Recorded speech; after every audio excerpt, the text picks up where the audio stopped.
Au sommaire de ce journal, stabilité dans la région de Grand Lac. Félix Tshisekedi et Paul Kagame doivent signer le 4 décembre prochain un accord déterminant. Entre-temps, sur terrain, dans la partie est de la RDC, les violations massives des cessez-le-feu sont observées. Pendant ce temps, les États-Unis ont renforcé leurs règles sur l'immigration après une attaque contre 2 soldats à Washington. Le gouvernement Trump a décidé de revérifier toutes les cartes vertes qui ont été données aux personnes venant de certains pays jugés sensibles.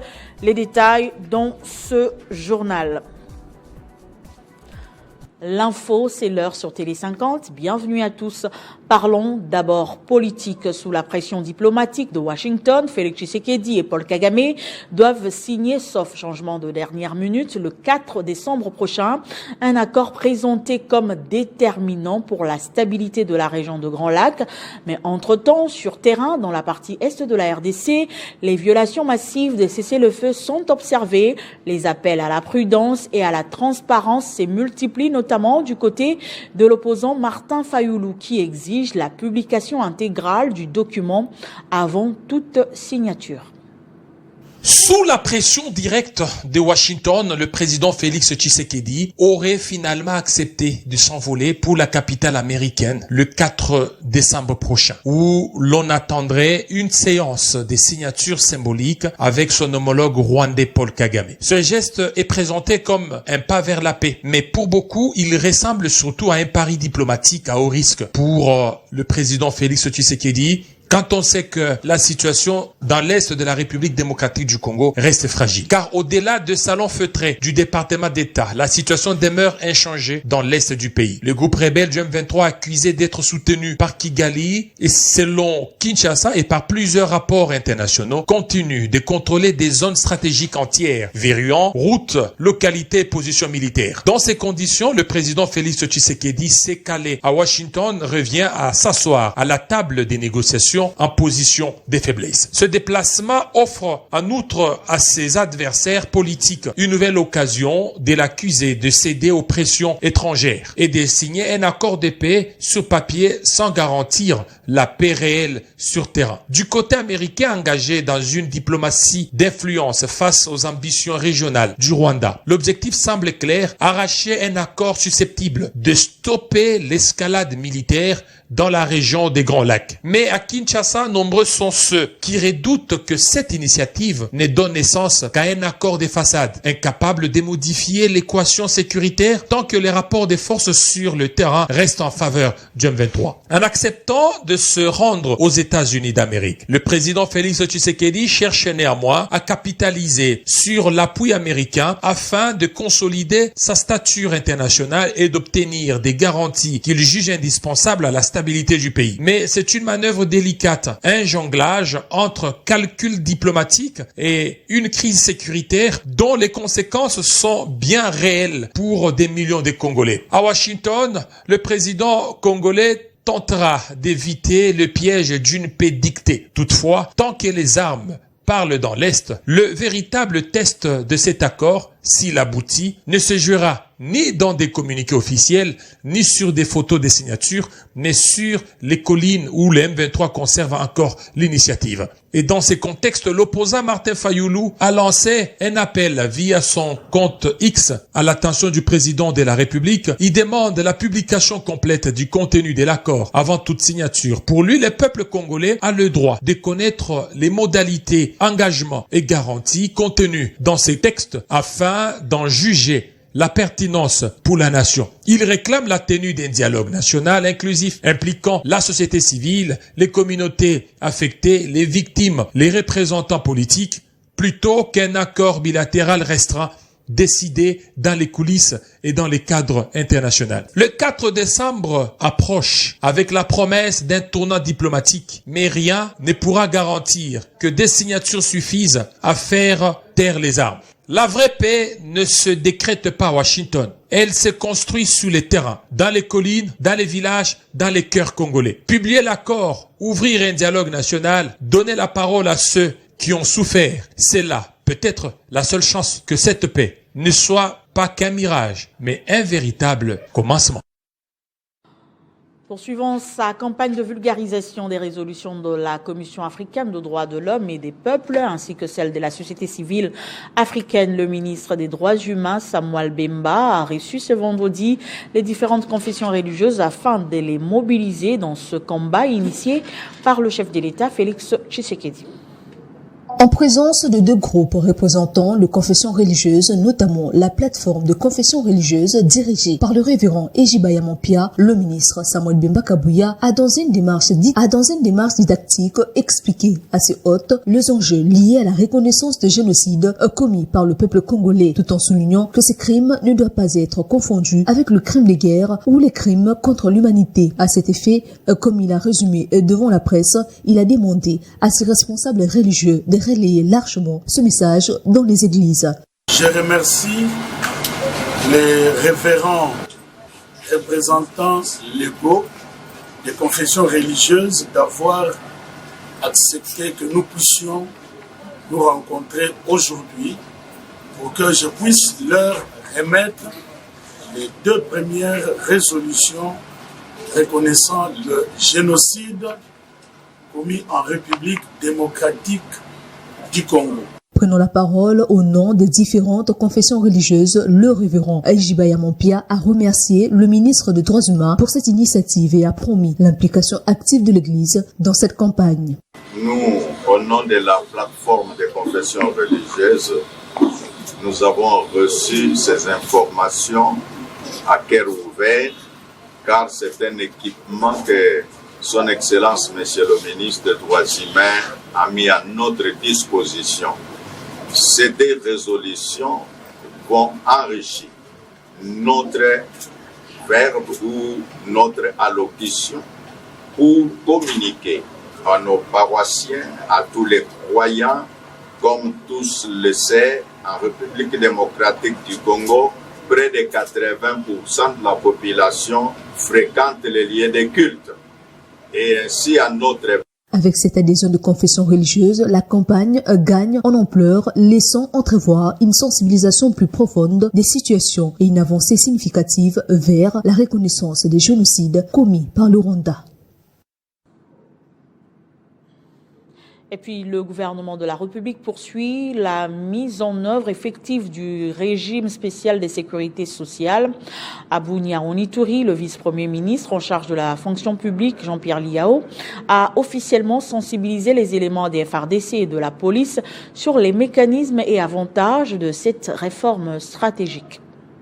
La concrétisation du régime spécial des sécurités sociales dépasse désormais le cadre normatif et administratif de Kinshasa. Les dispositifs entrent dans sa phase opérationnelle sur l'ensemble du territoire, y compris dans les zones classées sensibles. C'est dans ces contextes que le vice-premier ministre, ministre de la fonction publique, Jean-Pierre Liao, a présidé à Bunia, en province de l'Ituri, une séance de sensibilisation à l'intention des forces armées de la République démocratique du Congo et de la police nationale congolaise. Cette initiative vise à assurer une compréhension uniforme du régime spécial géré par la CNSAP et à renforcer l'adhésion des agents concernés. Ferme de son Excellence, Monsieur le Président de la République, chef de l'État, Félix Antoine Tshisekedi Tshilombo, de pouvoir, lors des négociations syndicales avec le personnel civil de l'État, prendre en compte automatiquement la situation du personnel militaire. Engagés quotidiennement en première ligne face aux enjeux sécuritaires, les militaires et policiers ont été informés de leur pleine intégration dans ces dispositifs, lequel garantit une couverture sociale spécifique répondant aux exigences de leur mission.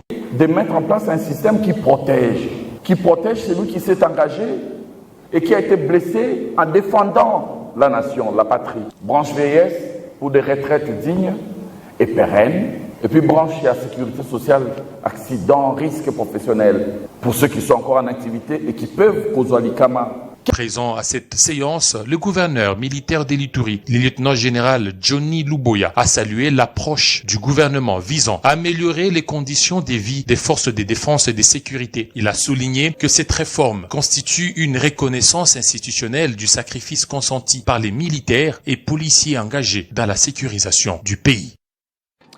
Et puis le ministre de la Santé publique, Hygiène et Prévoyance sociale a procédé à Kinshasa à l'ouverture officielle du colloque africain des soins infirmiers, une 3e édition en vue d'une force commune de propositions incontournables pour l'avenir du métier d'infirmier et de sage-femme. C'était dans la salle principale du Centre culturel et artistique de Kinshasa. Regardez. Plus de 2000 participants issus de l'Ordre national des infirmiers de la RDC, sous la direction d'André Lukomba Djeko, de l'Ordre des sages-femmes et des 17 pays africains d'expression française, prennent part à ces colloques africains des soins infirmiers et obstétricaux. Ces deux professions de la santé sont inestimables pour la santé des gens partout dans le monde.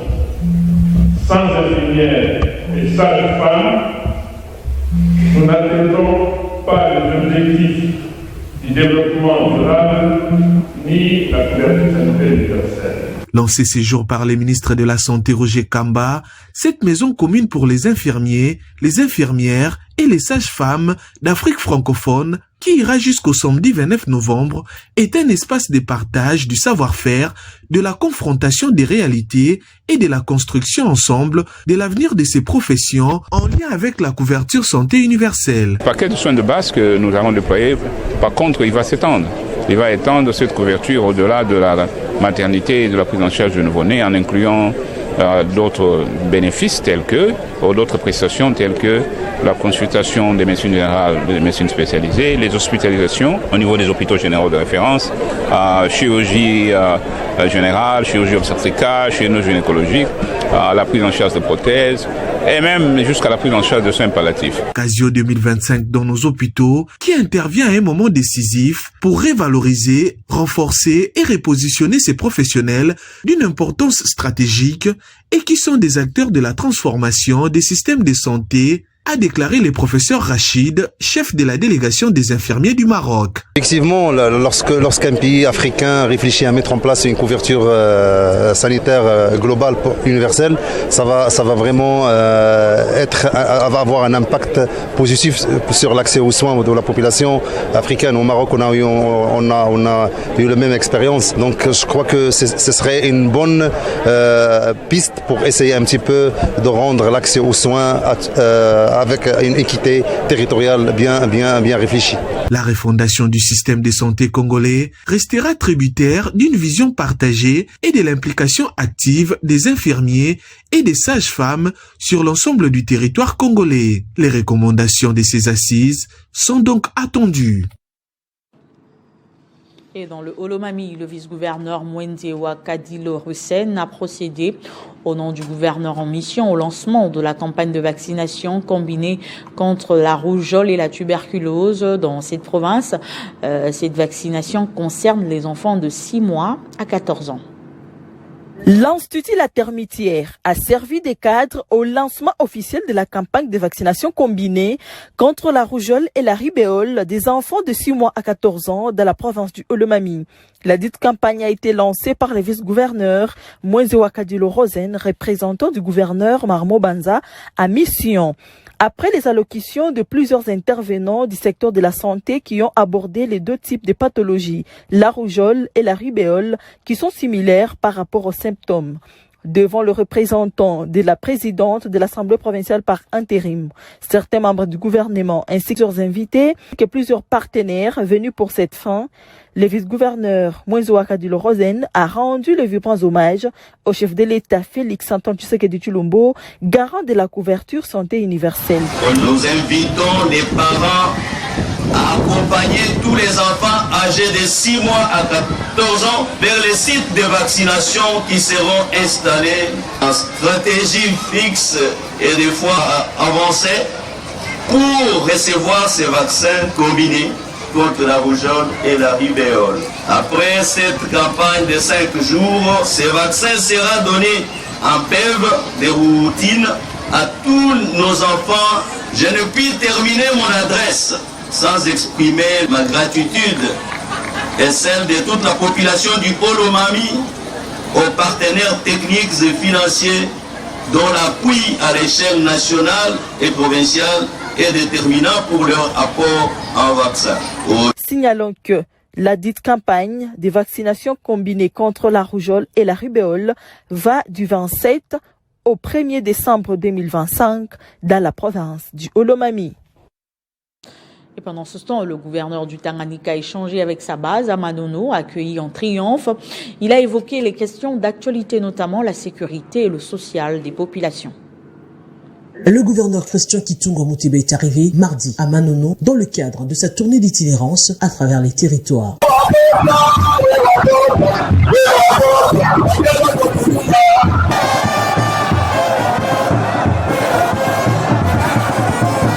Accueilli en triomphe populaire par les terres des Manono qui abritent la plus vaste réserve mondiale de lithium, un atout stratégique majeur pour la province du Tanganyika, capitale mondiale du lithium. Cette tournée d'itinérance s'inscrit dans le cadre de sa politique de proximité afin de mieux appréhender les réalités du terrain et répondre aux besoins de la population conformément à la vision du chef de l'État.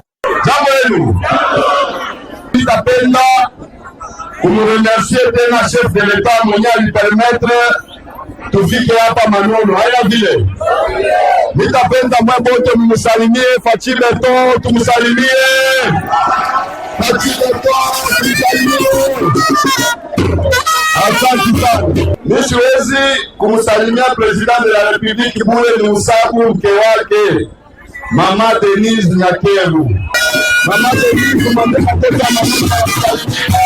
La procession s'est ensuite ébranlée jusqu'au stade Mbutwili ou à Bana où le gouverneur s'est adressé à la population, passant du social jusqu'aux questions sécuritaires. Christian Kitungo Muteba tient au bien-être de toute sa population. Nasema bulongo wa batoto wa Manono menakaji ya bantu wa kutoka wapi? Ninasema hivi, bulongo wa batoto ya Manono na kazi ya batoto. S'en sont suivis des échanges directs et spontanés avec les habitants, une véritable communion qui témoigne de sa politique de proximité et sa volonté de répondre aux attentes des populations du Tanganyika. Et juste après, l'autorité provinciale du Tanganyika a effectué une descente à la centrale hydroélectrique de Pianamwanga. Question de se rassurer que la population de Manono bénéficie de l'électricité remise en service par les mining de la place. Désormais opérationnel avec une capacité potentielle de 30 MW, lorsque ces 6 tribunes seront entièrement fonctionnelles, à ce stade, une seule machine tourne, générant 4,3 MW, une puissance suffisante pour alimenter la cité de Manono et ses environs en câblure. Le gouverneur Christian Kitungo Muteba a demandé aux gestionnaires de Katamba Mining et de la cominière de connecter la cité de Manono au réseau électrique qui devra stimuler l'élan d'émergence déjà enclenché dans ce territoire. Le plus important et ce qui m'enchante, c'est que nous venons d'arracher que au niveau de Manono, vous allez distribuer le courant et je souhaite que ce soit le plus vite possible pour permettre à ce que la population voie réellement votre rôle.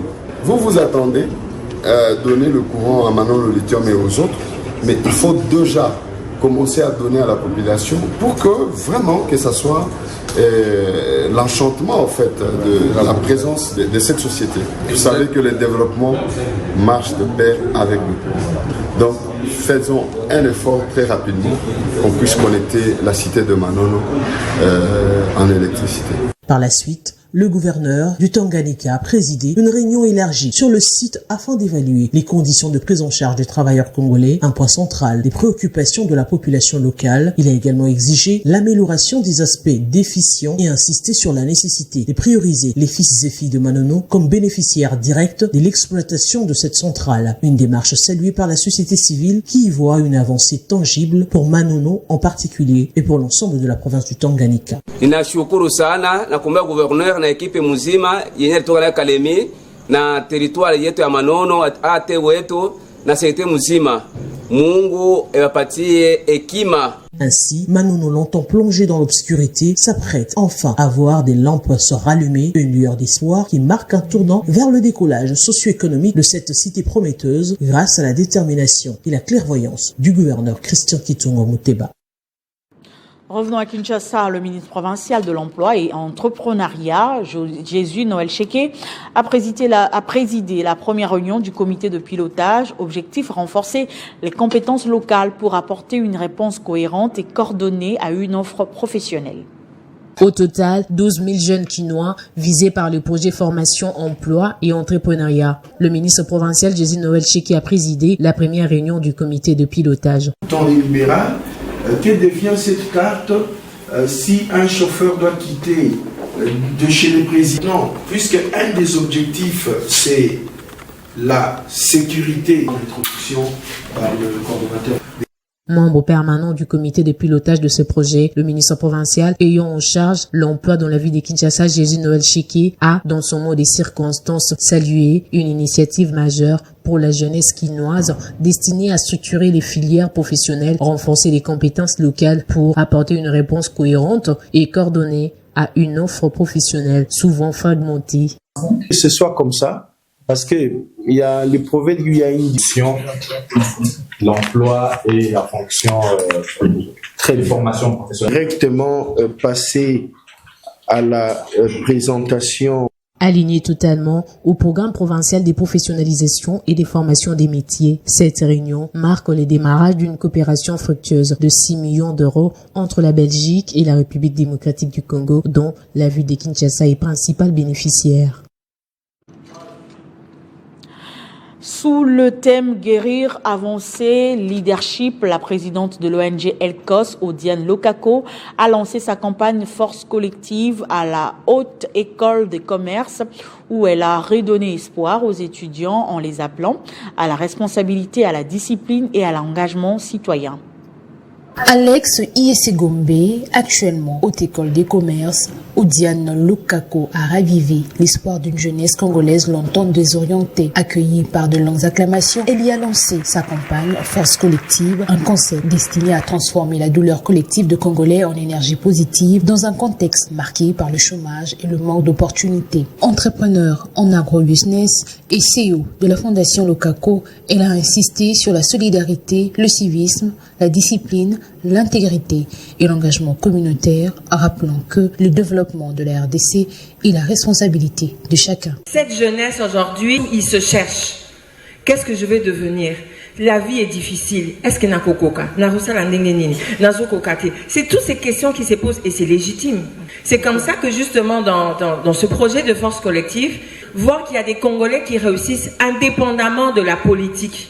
Parce qu'aujourd'hui, en RDC, on se dit toujours, pour réussir, je dois aller en politique. Je dois devenir député, je dois devenir sénateur, je dois venir... Mais quand on doit manger, comment on fait? On va acheter la nourriture au marché. Maman wana pefalia.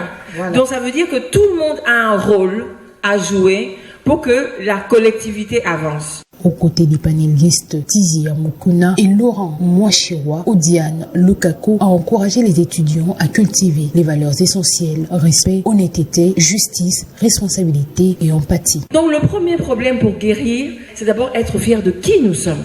Et aujourd'hui, les guerres, il y en a partout, dont par exemple à l'Ukraine. Regardez ces jeunes Ukrainiens.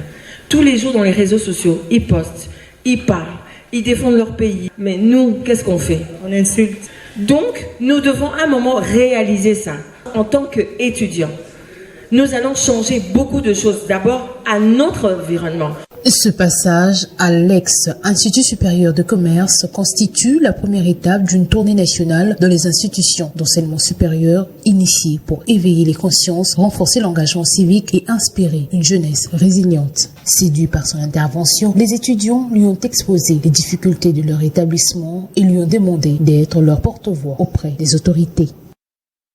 Et puis la Direction générale des recettes de Kinshasa a procédé dans le cadre de la poursuite de la mission de scellage sur toute l'étendue de la ville de Kinshasa ce vendredi au scellage du site touristique Picasso Beach ainsi que de la société Kaka, tous les deux situés dans la commune de Lantsele pour non-paiement des impôts provinciaux et les locaux dus à la ville de Kinshasa. Cette action coup de poing a été menée sur instruction ferme du chargé de mission auprès de la DGRK, Gérard Kajakamboa, marquant une intensification de la campagne de recouvrement entamée depuis plusieurs semaines dans différentes communes de la capitale. Le scellage de Picasso Beach, l'un des sites touristiques les plus fréquentés de la commune, envoie un signal fort à tous les sites touristiques récalcitrants. Nul n'est au-dessus de la loi fiscale.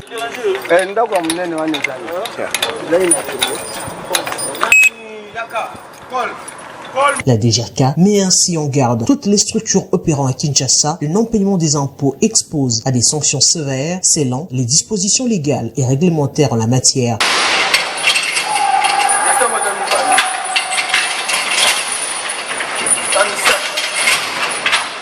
La mission de scellage se poursuit sur toute l'étendue de la capitale, touchant ainsi toutes les personnes physiques et morales non en règle. Par cet acte, le chargé des missions Gérard Kaja lance un appel à tous pour une adhésion massive à la culture fiscale. Prenons cette mise au point quant à la situation du site touristique Picasso Beach que vous avez suivi dans cet élément. L'information a évolué quelques minutes après. Les responsables de ces lieux qui nous ont contactés assurent qu'il s'agissait d'une simple erreur administrative. Documents en main et vidéos de décellage à l'appui. Picasso Beach est en règle et donc ouvert au public à ses horaires habituels. Un agent de la DGRK que vous suivez sur ces images filmées ce vendredi 28 novembre au site touristique Picasso a déjà retiré tous les cadenas placés quelques minutes avant. Rien à craindre pour les différents clients que le site remercie pour la fidélité et l'attention de ses services. Un nouveau tournant stratégique s'amorce pour le secteur maritime en République démocratique du Congo. La direction générale de l'île maritime congolaise a officiellement lancé la nouvelle phase de la collecte du droit de trafic maritime, fruit d'un partenariat renforcé avec Path Corporation. C'est autour d'un manuel des procédures validé et signé par les deux parties que la cérémonie s'est articulée. Un document qui balise désormais la voie pour une gestion technique, administrative et financière rigoureuse du droit des trafics maritimes. Au-delà d'un simple document technique, nous posons aujourd'hui un acte majeur pour la réforme, la transparence et la modernisation de la collecte de défense maritime au bénéfice de l'État congolais. Pour sa part, Madame Gisèle Boissier-Mbiungumupa, numéro 1 de LMC, a salué la vision du président de la République, Félix-Antoine Tshisekedi Tshilombo, et a appelé à la mobilisation de toutes les énergies pour redonner à LMC SA son rôle d'armement national. La cérémonie qui nous réunit en ces jours marque donc l'aboutissement des séances d'harmonisation du modus operatis, spécifiquement appelé Manuel de procédure de collecte des droits de trafic maritime par LMC SA et PADES Corporation.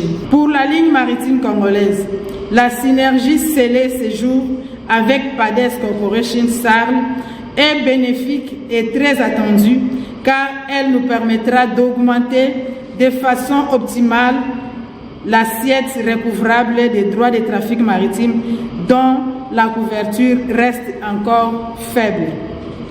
Nous insistons sur le fait que ce lancement est prévu pour le 1er décembre 2025.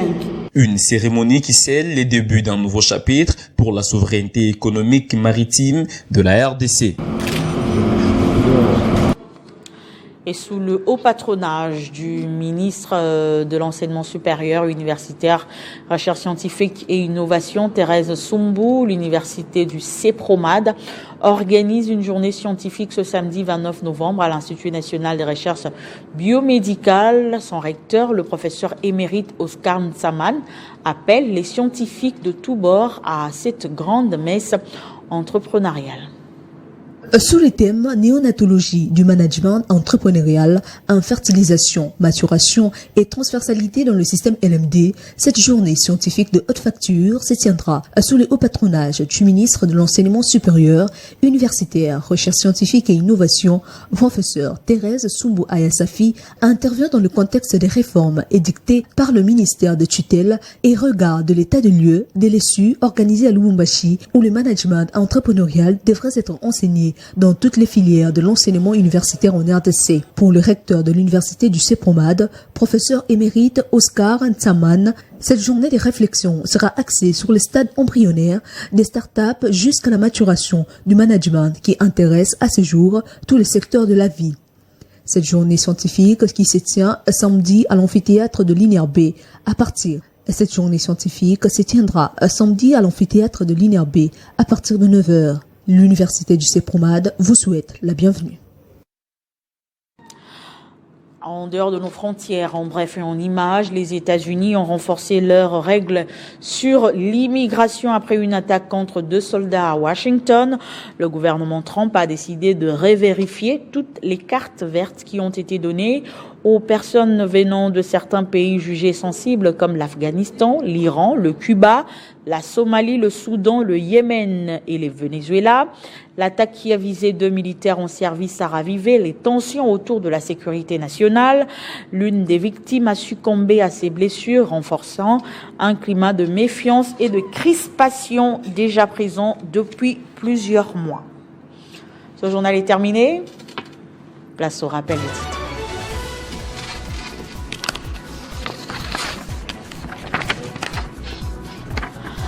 Stabilité dans la région de Grand Lac. Félix Tshisekedi et Paul Kagame doivent signer le 4 décembre prochain un accord déterminant. Entre-temps, sur terrain, dans la partie est de la RDC, les violations massives des cessez-le-feu sont observées. Les États-Unis ont renforcé leurs règles sur l'immigration après une attaque contre 2 soldats à Washington. Le gouvernement Trump a décidé de revérifier toutes les cartes vertes qui ont été données aux personnes venant de certains pays jugés sensibles. Merci de votre attention soutenue et surtout restez fidèles au programme de Télé 50.